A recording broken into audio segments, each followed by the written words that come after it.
Hello dear UPSC PFO aspirants and welcome to EduTap. तो guys I hope आपकी preparation सही जा रही होंगी और आप अपने एग्जाम की तैयारी में फुल ऑन लगे होंगे। तो गाइज इसी के लिए आपको आपकी थोड़ी हेल्प करने के लिए हम ये यूपीएससी ईपीएफओ के प्रीवियस ईयर क्वेश्चंस लेके आए हैं। कल एक सेशन में मैंने आपको 2023 के एपीएफसी के क्वेश्चंस का डिस्कस किए थे इंग्लिश लैंग्वेज के, और आज हम डिस्कस करेंगे आपके ईओएओ 2023 में जो क्वेश्चंस पूछे गए थे फॉर इंग्लिश लैंग्वेज। तो गाइस इंग्लिश एक बहुत इंपॉर्टेंट कंपोनेंट है और इसी के लिए इनके पीवाईक्यू समझना, उनके पैटर्न को समझना बहुत इंपॉर्टेंट हो जाता है। तो चलिए गाइज आगे बढ़ते हैं, बट जल्दी से लाइक कर लीजिए सेशन को और सब्सक्राइब कर लीजिए अगर आप यहाँ पहली बार हैं तो। और अगर आपको पीडीएफ चाहिए या पीवाईक्यू चाहिए तो आपको ये सब हमारी वेबसाइट पर भी मिल जाएंगे, नहीं तो इस वीडियो के डिस्क्रिप्शन में लिंक भी दिया हुआ है। और गाइज आगे बढ़ने से पहले मैं आपको अपने 3 कोर्सेज के बारे में बता देता हूँ। एक टेस्ट सीरीज, अगर आपका सिलेबस कंप्लीट हो चुका है तो प्रैक्टिस के लिए स्पेशल सब्जेक्ट कोर्सेज, और एक मास्टर कोर्स जो एक वन स्टॉप सोल्यूशन है आपकी पूरी ईपीएफओ और एपीएफसी एओएओ दोनों की तैयारी के लिए। तो गाइज मैं दिखाता हूँ, वैसे तो लिंक इस वीडियो के डिस्क्रिप्शन में भी दिया हुआ है, बट आज कुछ स्पेशल है गाइज, नवरात्रि शुरू है। तो जय माता दी टू एवरीवन एंड गाइस इसी के लिए हमने भी कुछ स्पेशल कोर्सेज लॉन्च किए हैं आपके लिए यहाँ पे, और स्पेशल डिस्काउंट भी लॉन्च किया है। तो गाइस आपको बस क्या करना है, अपने ब्राउज़र पे जाना है और अपने ब्राउज़र पे जाके आपको टाइप करना है edutap.in। आप जैसे ही edutap.in सर्च करेंगे आप सीधा हमारे लैंडिंग पेज पे आ जाएंगे और नीचे दिखेंगे आपको हमारे यहाँ पे कोर्सेज। यहाँ पे आपको ईपीएफओ कोर्सेज जब आप क्लिक कीजिएगा तो यहाँ से आप नीचे स्क्रॉल कीजिए और ये रहे आपको सारे कोर्सेज जो मैं बता रहा था। इस पे अभी हम फ्लैट 65% डिस्काउंट ऑफर कर रहे हैं गाइस। अभी आपको 65 दिख रहा है, बट फेस्टिवल 65 अगर आप कूपन कोड यूज़ करेंगे तो you can use this discount. तो गाइज ये है हमारा लाइव कोर्स जो अभी बैच 2 स्टार्ट हुआ है। गाइज अगर आपको लाइव क्रैश कोर्स ज्वाइन करना है आप वो भी ज्वाइन कर सकते हो, लाइव क्लासेस अटेंड कर सकते हो। टेस्ट सीरीज हैं, स्पेशल सब्जेक्ट्स हैं जैसे statistics, accounts, social security, IR and labour laws, computer awareness, auditing and insurance, ये आपको यहाँ पे इस कोर्स में मिलता है। और गाइज ये है आपका मास्टर कोर्स जहाँ पे आपको सब कुछ मिलेगा, कॉन्सेप्ट क्लासेस भी मिलेंगी, लाइव क्लासेस भी मिलेंगी इसके अंदर आपको गाइज, जो क्रैश कोर्स में है मिलती हैं तो वो भी मिलेंगी। कॉन्सेप्ट नोट्स हैं, चैप्टर वाइज टेस्ट है, फुल लेंथ टेस्ट है, पीवाईक्यूज है, और इसका भी कूपन कोड है festival 65। So come join us and streamline your preparation with us. तो चलिए गाइज ये तो था आपका कोर्सेज के बारे में। अब शुरू करते हैं अपने पेपर और उसके सॉल्यूशंस। तो गाइज ये ईओएओ का एग्जाम था जो आपसे 2023 में स्टूडेंट से पूछे गए क्वेश्चन थे इंग्लिश लैंग्वेज के, तो वो आज पहले डिस्कस करेंगे। तो पहले उसने बोला है सिंगल फिलर, एक ब्लैंक दिया है और आपको बताना है इनमें से कौन सा यहाँ पे सही फिट बैठता है। ही dash walking past this particular shop for the past 3 years. अब देखो guys for the past 3 years है, इसका मतलब ये कौन सा सेंटेंस बन रहा है, प्रेजेंट परफेक्ट कॉन्टिन्यूअस। तो प्रेजेंट परफेक्ट कॉन्टिन्यूअस के लिए हमें क्या लगाना चाहिए, he was walking, he have walking, he have been. यहाँ पे सॉरी आई ही की जगह यहाँ पे गाइस, यहाँ पे आई थिंक जो एग्जाम में था ना वो यहाँ पे ही की जगह आई था यहाँ पर, तो मेरे ख्याल से ये गलत हो गया। यहाँ पे ही की जगह पे आई था, I dash walking past this particular shop for the past 3 years, और यहाँ पे क्या आना चाहिए था इसके साथ, I have been walking past this particular shop for the past 3 years. तो ये था आपका मतलब ये आई के लिए हमें कौन सा टेंस यूज करना पड़ेगा, प्रेजेंट परफेक्ट कॉन्टिन्यूअस, और आई प्रेजेंट परफेक्ट कॉन्टिन्यूअस में हम क्या यूज करते हैं, हैव बीन। ठीक है, चलेगा इस नेक्स्ट क्वेश्चन पे चलते हैं। All effects can be connected with immediate causes but it dash whether they provide the whole explanation. All effects can be connected with immediate causes but it dash whether, whether कब use होता है इस uncertainty में, या ये या वो, तो whether they provide the whole explanation. So but it is doubted, it is a doubt, it may be a doubt, या it may be doubted. Yes guys it is doubted whether, it is a doubt whether, it may be a doubt. ठीक है, मे be a doubt तो कोई sense नहीं बनता, it is a doubt नहीं होता। It may be doubted मतलब शक किया जाएगा, या इट इज डाउटेड या शक है, तो हमें क्या यूज करना होता है, it is doubted whether they provide the whole explanation. ठीक है, तो सब्जेक्ट के बाद हम क्या यूज करते हैं गाइस, वर्ब यूज करते हैं। तो it is doubted whether they provide the whole explanation और नॉट, बेसिकली ये सेंस होती है। तो option A is your correct answer. चलेगा गाइस थर्ड क्वेश्चन पे चलते हैं। A bird dash better than two in the bush, ये तो गाइस एक ईडियम है बहुत कॉमनली यूज्ड कि a bird in hand is better than two in the bush, कि भाई लालच बुरी बला है, बेसिकली जो हिंदी में बोलते हैं ना, कि हाथ में एक जो बर्ड है वो बेटर है ना कि झाड़ियों में जो 2 आपको दिख रहे हैं वो एक छोड़ के 2 के पीछे भागोगे वो भी खो दोगे। तो सुनी होगी ग्रीडी डॉग वाली कहानी सभी ने, तो वही उसी पे कहावत है ये। तो a bird in hand, a bird to hand, a bird handy, या a bird in one's hand. तो a bird in one's hand नहीं, a bird in hand is worth two in the bush, ये पूरा idiom बनता है यहाँ पर। तो अ बर्ड इन हैंड, ठीक है, तो option A is again your correct answer.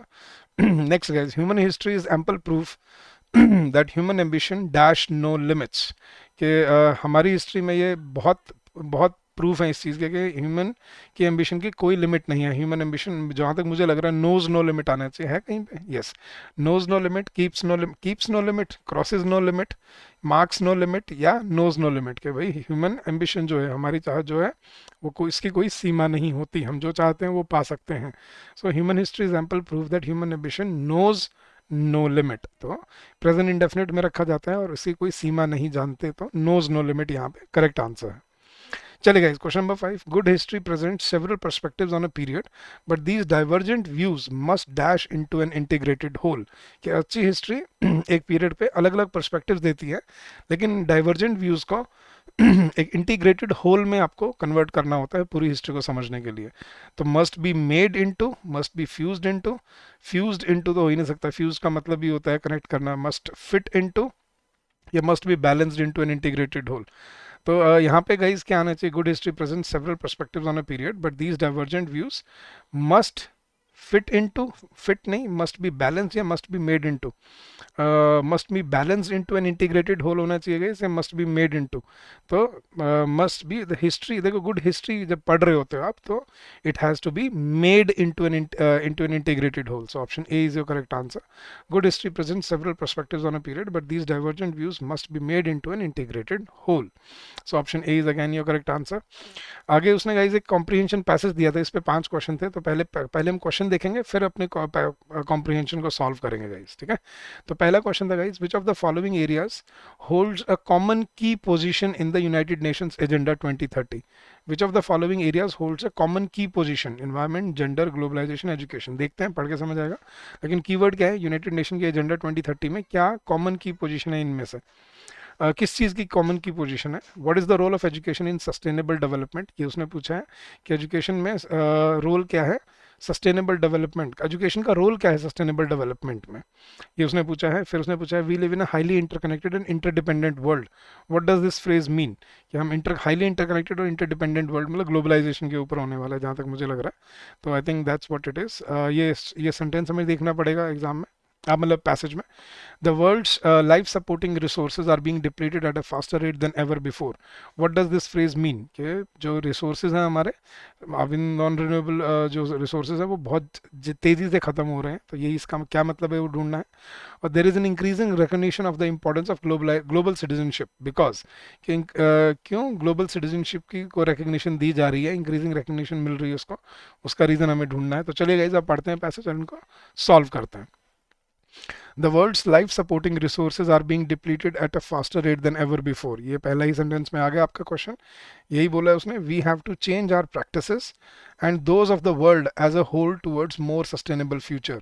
तो बहुत जल्दी रिसोर्सेज खर्च हो रहे हैं, ख़त्म हो रहे हैं, तो इसलिए हमें अपनी आदतों को, प्रैक्टिसेस को बदलना पड़ेगा और एक सस्टेनेबल फ्यूचर की टुवर्ड्स जाना पड़ेगा एज अ होल, मतलब as a whole world. To give us an idea about the dimensions of change, the General Assembly of United Nations has announced its Agenda 2030. The 17 Sustainable Development Goals describe the framework of our common global efforts. के SDG goals आए हैं। Within each goal, education holds a key position. ये रहा आपका एक answer कि इनमें से कॉमन की पोजीशन किसकी है, एजुकेशन की। Of course education and learning do not function in isolation, कि एजुकेशन और लर्निंग अलग अलग नहीं, या अकेले सिर्फ पढ़ना इंपॉर्टेंट नहीं है। In a traditional sense, they help to understand the world one lives in and prepare all for a job market. पढ़ने से क्या समझ आता है कि दुनिया के बारे में पता चलता है, दुनिया में क्या हो रहा है, और आपको तैयार करता है for a job market with both intrinsic and instrumental values, जहाँ पे आपको जॉब मार्केट के बारे में, ग्लोबल इकोनॉमी के बारे में इंट्रिंसिक और इंस्ट्रूमेंटल वैल्यूज़ सीखने को मिलती हैं एजुकेशन से। What are the many roles of education in sustainable development? Sustainable development में एजुकेशन के क्या रोल्स हैं? Its purpose is transformative in nature, कि भाई ये बदल के रख देता है, in the sense that it should widen one's world view, के दुनिया की, आदमी की सोच खोलता है, सोच को, वर्ल्ड व्यू को समझाता है। मेक वन क्वेश्चन अनसस्टेनेबिलिटी को सवाल उठाता है, and help one build competencies to address global challenges and be accommodated into a global system. ये करता है एजुकेशन, आपको ट्रांसफॉर्म करता है, एक तो वर्ल्ड व्यू समझाता है दुनिया में क्या हो रहा है, अनसस्टेनेबिलिटी को सवाल उठाना समझाता है, और ऐसी कॉम्पिटेंसीज को बिल्ड करना सिखाता है जो ग्लोबल चैलेंजेस को एड्रेस कर सकते हैं, and it can be accommodated into a global system. Beyond this, education for sustainable development means integrating the future as a specific dimension of our learning activities and teaching के। इससे ज़्यादा education का और एक role है sustainable development को वो हमारी लर्निंग और टीचिंग एक्टिविटीज़ में एक स्पेसिफिक डायमेंशन की तरह डिस्कस करता है, फ्यूचर क्या होना है, आगे क्या करना है हमें। So how to build a sustainable future must play a central role in educational processes.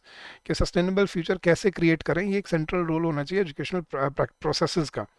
Now, globalization, which is sometimes merely seen as global capitalism, has an inevitability about it। कि भाई ग्लोबलाइजेशन जो लोगों को जो capitalism लगता है, लेकिन वो होना तो है ही, इनेविटेबल है, वो दुनिया तो आगे बढ़नी ही है। वेदर वी लाइक इट और not, we live in a highly interconnected and interdependent world. चाहे हमें पसंद आए या ना आए, हम एक इंटरडिपेंडेंट और इंटरकनेक्टेड वर्ल्ड में रहते हैं। It is now well recognize the 21st century challenges are global in nature and require global cooperation beyond national boundaries। सबको समझ आ चुका है कि 21st सेंचुरी में जो चैलेंजेस हैं वो ग्लोबल हैं और उनके लिए ग्लोबल कोऑपरेशन की ही ज़रूरत पड़ने वाली है। In a sustainable development sense we have to see ourselves as citizens of the world and respond accordingly. कि हमें, अगर हम डेवलपमेंट सेंस में, सस्टेनेबल डेवलपमेंट सेंस में बात करें, तो हमें अपने आप को एक ग्लोबल सिटीजन समझना चाहिए और रिस्पॉन्ड अकॉर्डिंगली करना चाहिए to the global challenges in the present century. In fact, global challenges have expanded the very notion of citizenship itself। कि ग्लोबल चैलेंजेस ने दुनिया के सिटीजनशिप के नोशन को ही बदल के रख दिया। मतलब जो क्लाइमेट चेंज का इम्पैक्ट इंडिया में है, वही चाइना में भी होगा, जापान में भी होगा, रशिया में भी होगा, यूएस में भी दिखेगा, यूरोप में भी दिखेगा, अफ्रीका में तो दिखेगा ही।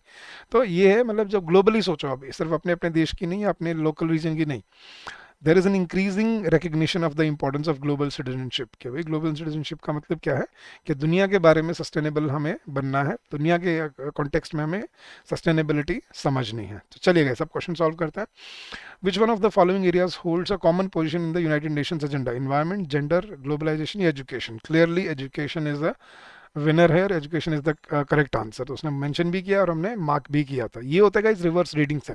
जब आप पैसेज से पहले क्वेश्चन पढ़ लेते हो, आपको पता चलता है आपको ढूंढना क्या है, कीवर्ड्स आपको मालूम होते हैं और आपको ये भी पता होता है कि टारगेट कहाँ करना है आपको, और एक ही रीडिंग में आप सारे आंसर ढूंढ पाते हो। तो रिवर्स रीडिंग को प्रैक्टिस कीजिएगा, ये बहुत इंपॉर्टेंट स्किल है आपके एग्जाम के लिए। चलिए गाइस आगे देखते हैं। What is the role of education in sustainable development? Education will develop multiple competencies for sustainable development among people all over the world. Oh, yes. Education will provide books to read on sustainable development. No. Education will increase the global capital. No. Education will reduce interdependence of the people. No, it will increase it. The correct answer is again option number A. Education will develop multiple competencies for sustainable development among people all over the world. Next question, guys. We live in a highly interconnected and interdependent world. What does this phrase mean in the passage? We are now more connected and dependent upon each other for our survival. The means of transport have become faster. No. We have become dependent on other countries. No. We are facing challenges from globalization. No. We are more connected and dependent because of the climate change and sustainability. We are dependent and connected with each other for our survival. So that is what interconnected and interdependent world means. Okay? Next question, guys. The world's life supporting resources are being depleted at a faster rate than ever before. What does this phrase mean? Today we are facing an acute shortage of food products. No. Medical health system are deteriorating. No. The natural resources necessary to sustain life are reducing drastically. Yes. Human life is becoming more dependent on support of technology. No. So guys, बाकी तीनों के बारे में तो कोई जिक्र ही नहीं था पैसेज में. The correct answer is option number C. The natural resources necessary to sustain life are reducing drastically. That's the correct answer. So option C is the right choice. Question number 10 पे चलते हैं. There is an increasing recognition of the importance of global citizenship because people want to travel more and live different part of the world. No, it will unite people from all over the world to face challenges of 21st century. Yes. People believe that there is a future in foreign countries. No. People will cooperate with each other to save themselves from natural disasters. No. The correct answer is it will unite people from all over the world to face challenges of the 21st century. That's the correct answer. चलिए guys, question number 11. अब आगे उन्होंने हमें क्या दिया हुआ था guys? अच्छा, आपको सेंटेंस 1 S1 और S6 दिया हुआ है. S1 और S6 दिया हुआ है, फर्स्ट और लास्ट स्टेटमेंट दिया हुआ है, और हमें बीच में जो 4 सेंटेंसेस आने हैं उनको PQRS करके दिया. हमें बताना है क्या सही सीक्वेंस होना चाहिए. इनमें क्या होता है गाइस, आप इनको पढ़ के चलो, आपको अगर फर्स्ट मिल जाए या लास्ट मिल जाए ना, आप अपने ऑप्शन से ही एलिमिनेट कर सकते हो. ठीक है, तो चलिए गाइस पढ़ते हैं. Geological mapping when properly done demands skill and judgment. Okay, and nothing is more naive than to believe that a field geologist should gather only facts, the interpretation of which is to be made at a later date. Alright, so अब पढ़ते हैं इसके geological mapping when properly done demands skill and judgment. While the field work progresses, he should conceive as many interpretations as are consistent with the known facts. ही तो नहीं आ सकता क्योंकि किसकी बात हो रही है वो बात ही नहीं है यहाँ पे. As the field work progresses, the larger geological picture begins to unfold. Experience and judgment are essential if the geologist is to evaluate properly the vast number of facts gathered from thousands of outcrops. All right. Such mapping requires keen observation and a knowledge of what data are significant. Yes. And above all, the field geologist must use the method of working multiple hypotheses to deduce the geological structure. Above all, I think first sentence क्या होना चाहिए guys? Such mapping requires. I think first होना चाहिए R इसमें. R, then उसके बाद Q, ठीक है, फिर उसके बाद S, and while the field work progresses, he should conceive as many interpretation. Nothing is more naive than to believe. Yes, guys, correct answer is option number B. आपको first sentence मिल गया. First sentence should be R. Such mapping, क्योंकि देखो first sentence में geological mapping की बात हो रही है और यही से connect बन रहा है इसका. तो as such mapping requires keen observation and a knowledge of what data are significant. फिर आना चाहिए Q. As the field work progresses, the larger geological picture begins to unfold. Experience and judgment are essential if the geologist is to evaluate properly the vast number of facts gathered from thousands of outcrops. Yes. So option R से ही बन रहा था, ना S से start हो सकता ना P से स्टार्ट हो सकता, Q का कोई ऑप्शन है ही नहीं और R बचा और R से आपका ऑप्शन B बनता है. तो ऑप्शन को यूज करिए इनको सॉल्व करने के लिए गाइस. चलिए क्वेश्चन नंबर 12 पे चलते हैं. सेम कॉन्टेक्स्ट है. Under the colonial regime, basic infrastructure such as railways, ports, water transport, posts and telegraphs did develop. और लास्ट सेंटेंस है naturally therefore these areas remained inaccessible to the people. अब पढ़ते हैं. There always remained an acute shortage of all weather roads to reach out to the rural areas during the rainy season. The roads constructed in India prior to the advent of British rule were not fit for modern transport. Okay. However, the real motive behind this development was not necessarily to provide basic amenities to people, but to subserve various colonial interests. Yes. The roads that were built primarily served the purpose of mobilizing the army within India, drawing out raw materials from countryside to the nearest railway station. I think first sentence क्या बन रहा है? Colonial regime के basic infrastructure it did develop, लेकिन इसके पीछे सही development का necessary not to provide this.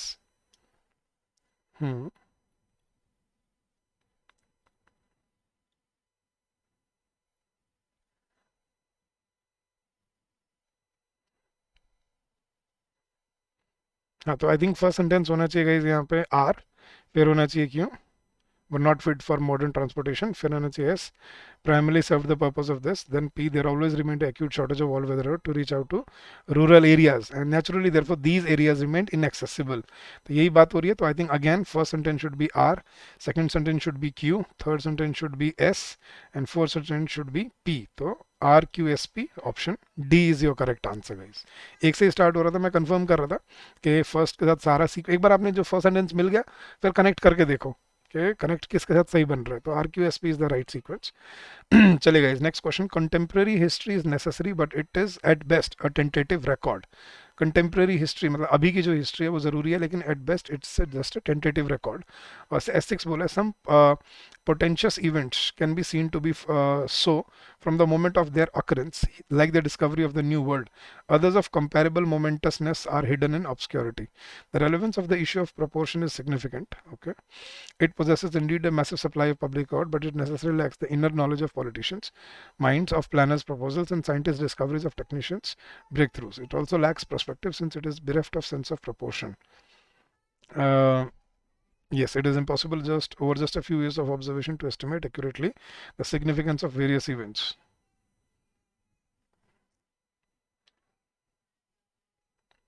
Yes, guys. So I think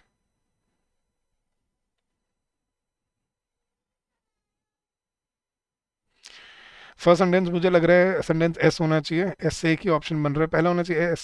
it is impossible over just a few years to observation to estimate accurately the significance of various events. फिर आना चाहिए guys आपका R. It also lacks perspective since it is bereft of sense of proportion. फिर the relevance of issue of proportion is significant. It possesses indeed a massive supply of public record and so, and then some potential events can be seen. So yes, so option B is your correct answer. S से एक ही option start हो रहा है and that is option number B. So option B is your correct answer. S R P Q. चलिए guys, next question. Income inequality in less developed countries is worse than most estimates.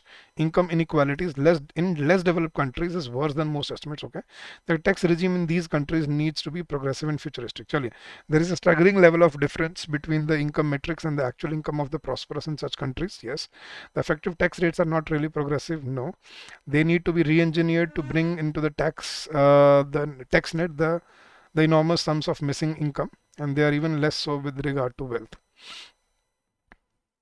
I think first क्या बनना चाहिए? First बनना चाहिए मेरे ख्याल से P, फिर बनना चाहिए क्यू, यस, फिर बनना चाहिए एस, पी, क्यू, फिर आना चाहिए एस, और फिर आना चाहिए reengineered to bring in to the tax net the tax regime in these countries need to be progressive and futuristic. Yes, so P Q S R, yes guys, option A is your correct answer. ठीक है. सो क्योंकि देखो यहाँ पे less develop countries में estimates की बात कर रहा था कि इनकम इनक्वालिटी बहुत ही खराब है, तो और यही स्टैगरिंग लेवल ऑफ डिफरेंस वही उसने कनेक्ट किया पी के साथ, और टैक्स रिजीम का उसने जो लास्ट में बोला था, तो that is your correct answer. So option A is your correct answer. Next guys, the history of English language is usually divided into different periods. पहला ये बोला है. दूसरा, however there are important discontinuities to be kept in mind. Each period has unique features that produce certain family resemblances between the writers of particular period. Yes, scholars often specialize in periods such as medieval Renaissance. Failure to detect these discontinuities often produce a false sense of uniformity and consensus within a period. Kept in mind. So first होना चाहिए guys, I think. Uh,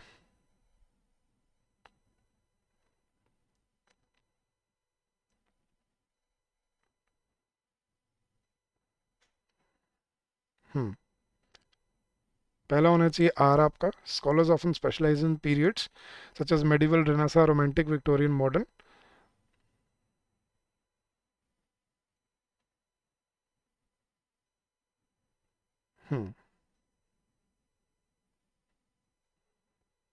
yes guys, R के बाद आना चाहिए Q,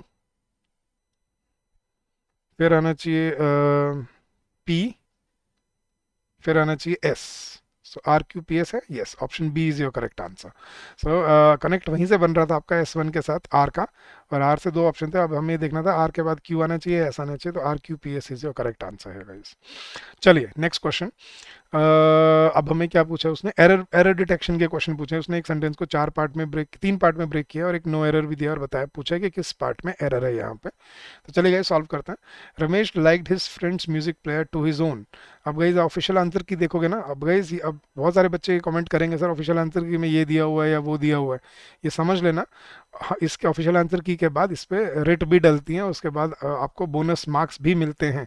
ठीक है, लेकिन जो दोबारा मतलब जो गलतियां होती हैं ना, उनको दोबारा कभी पब्लिकली यूपीएससी कभी वो नहीं करता, दूसरी आंसर की नहीं निकालता वो. ठीक है, बस उसी का एक ओरिजेंडम दे देता है कि इसमें कुछ चेंजेस हुए हैं और इनको बोनस मार्क्स मिलते हैं. तो आंसर की में ए दिया हुआ था. ठीक है, ऑप्शन ए दिया हुआ है ऑफिशियल आंसर की में, लेकिन करेक्ट आंसर यहाँ पे ऑप्शन नंबर सी है. देखना गाइस, यहाँ पे कंपैरिजन हो रहा है, तो Ramesh liked his friend's music player to his own, या देन मतलब मोर देन हिज ओन, या टू. कंपैरिजन में टू कभी यूज होता ही नहीं है गाइस. तो Ramesh like this friend's music player than his own या मोर देन हिज ओन. तो यहाँ पे ऑप्शन सी में एरर था. तो अपने म्यूजिक प्लेयर से ज़्यादा वो अपने दोस्त का म्यूजिक प्लेयर ज़्यादा पसंद करता था. तो Ramesh like his friend's music player मोर देन हिज ओन. कंपैरिजन में हम दैट टू यूज़ नहीं करते कभी भी. तो option C was your correct answer. Next question number 17. ये भी एरर डिटेक्शन का ही क्वेश्चन है. Given the complex of the problem, the committee is not expected to arrive at a decision any time soon. Given the complex of the problem नहीं, given the complexity of the problem. Complex is a noun, complexity is the adjective. Given the complexity of the problem, complexity is the noun, complex is the adjective. हमें यहाँ पे adjective नहीं use करना था, हमें यहाँ पे noun यूज करना था. तो given the complexity of the problem, complexity noun है यहाँ पर, जबकि complex होता है adjective आपका. ठीक है, इट्स अ कॉम्प्लेक्स सिचुएशन, लेकिन the complexity of the problem बोलते हैं. So option A was your correct answer. यहाँ पे आना था, given the complexity of the problem the committee is not expected to arrive at a decision any time soon. चले guys, next question. The group of students on a visit to Srinagar circumnavigated around the Dal lake. तो इसमें ये question बच्चों को बहुत tricky लगा था कि इसमें क्या गलती है sir. The group of students on a visit to Srinagar circumnavigated around the Dal Lake. अब एक इसमें गलती क्या थी गाइस, इसमें एक सुपरफ्लुअस वर्ड उन्होंने यूज किया था, अराउंड. देखो सर्कम नेविगेटेड का मतलब ही क्या होता है, चारों, किसी चीज के चारों तरफ चक्कर लगाना. जब चक्कर ही लगा लिया तो फिर अराउंड का क्या क्या लॉजिक है. सर्कम नेविगेटेड के बाद अराउंड यूज नहीं करते हम, क्योंकि ये सुपरफ्लुअस हो जाता है. जैसे हम रिटर्न बैक नहीं बोलते, रिवर्ट बैक नहीं बोलते, रिप्लाई बैक नहीं बोलते, या एंटर इन नहीं बोलते, एंटर इनटू नहीं बोलते, क्योंकि ये सुपरफ्लुअस हो जाते हैं. ठीक है, कंसिस्ट कंप्राइज ऑफ नहीं बोलते, क्योंकि ये सुपरफ्लुअस हो जाते हैं. तो यहाँ पे सर्कम नेविगेटेड अराउंड नहीं होगा, सिर्फ क्या होगा, the group of students on a visit to Srinagar circumnavigated the Dal Lake, not around the Dal Lake. So option A is your correct, sorry option C is your correct answer. Next question guys. Jitendra was the smartest of the two children in the room. अब guys ये adjective का एक rule है, जब हम दो के बीच में कंपैरिजन करते हैं तो स्मार्टेस्ट नहीं, स्मार्टेस्ट सुपरलेटिव डिग्री होती है जो 3 या 3 से ज़्यादा में यूज़ होती है. ठीक है, स्मार्टेस्ट नहीं. अब दो में हम क्या यूज़ करेंगे, Jitendra was the smarter of the two children in the room. So यहाँ पे ऑप्शन ए में एरर था, जितेंद्र वॉज द स्मार्टेस्ट नहीं, was the smarter of the two children. दो में से जितेंद्र ज़्यादा स्मार्ट था, तो smarter of the two children in the room. ठीक है, तो स्मार्टेस्ट नहीं, स्मार्टर यूज होगा. और लास्ट क्वेश्चन है guys, he asked me if I would be interested in signing up as a member of the group. He asked me if I would be interested I would be interested in signing up as a member of the group. Guys, if I would be interested, he asked me if या whether, हाँ दोनों use हो सकते हैं. if I would be interested in signing up as a member of the group. no error था इसमें guys, the sentence was correct as it is. so no error is the correct answer. option D is your choice.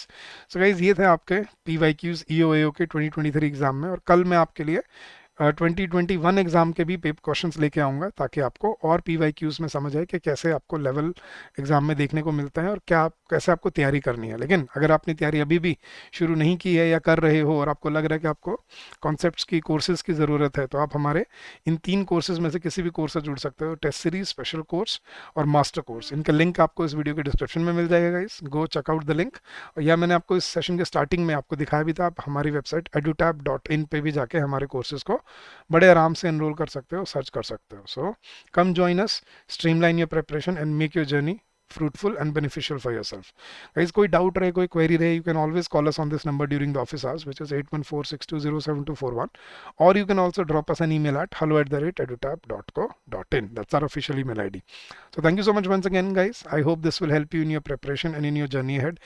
Keep on working hard, keep on giving your best, and I'm sure you will come out with flying colors. So thank you once again and happy learning to all of you.